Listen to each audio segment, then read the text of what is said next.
abu mai mahimmanci a kowane group, ba wai sai group ɗin na online business ba, duk wani group a duniya in dai ana turo ma kaya ko hotuna kai tsaye ka gansu a gallery su cike ma wayarka, so ga hanyar da zaka kulla wannan setting ɗin ta cikin group ɗin ba tare da ka sha wahala ba, ko hoto ɗaya ba za ka kuma gani ba a cikin wayarka. So dalilin da yasa mutane suke yawan fita daga kowane group kenan, da an turo kaya kai tsaye hotuna su cike musu waya.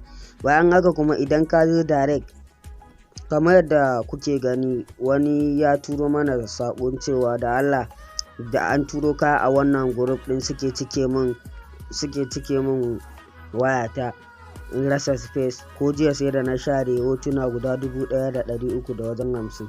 So hanya dama ina son yi bidiyon nan, hanya mai sauki da ka zo ka shiga kan group ɗin, misali ga online business, yana shiga kan group ɗin sai ka danna dashboard na kan group ɗin inda ake ganin bayanan group.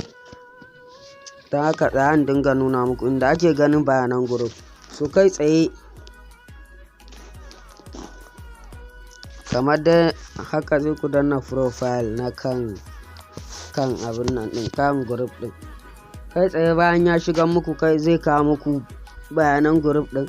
So ba ruwanku da komai, kawai ku zo ku duba inda aka sa media visibility sai ku danna shi. So bayan kun danna shi kai tsaye ga wasu zaɓuɓɓuka nan guda 3. Na ɗaya shine ba ruwanku da shi na asali, na biyu no da yes shine naku, ma'ana wannan yes ɗin idan ka danna su dusan da gallery hotuna suka sauka akan wannan group ɗin zai tafi direct zuwa gallery ɗin, ga bayanansa nan kun gani. So no ɗin nan idan kuka danna shi kamar yadda kuke a no, misali yana no kun gani, sai inda yana yes yanzu sai in da shi no, sai in danna ok ɗin nan. So bayan na danna shi kenan ba wani setting, ba wani hoto da zai kuma sauka kan wayata, sai dai tsaya kan iya WhatsApp ɗin. Kowane hoto ne kuma kun gani, kowane group akwai wannan abin kamar yadda kuka gani. Tsayan kuma maimaita muku, bayan ka shiga kowane group kai tsaye sai ka danna kan dashboard. Bayan ka danna kai tsaye sai ka duba inda aka sa media visibility.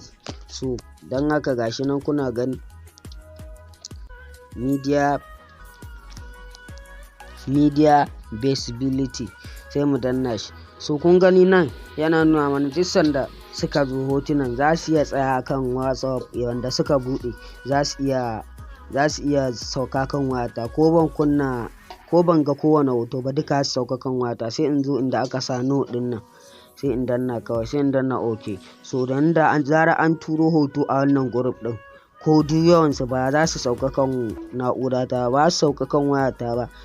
Shikenan yadda aka kashe ba wahala, hanya mai sauki kenan. So wannan shine karshen wannan bidiyon. Don haka ga masu irin damuwan nan ce su sun fita daga group bai musu ba kaza da kaza, so kai tsaye ga hanyar da za su kashe wannan setting din a cikin group din, kowane irin group ne.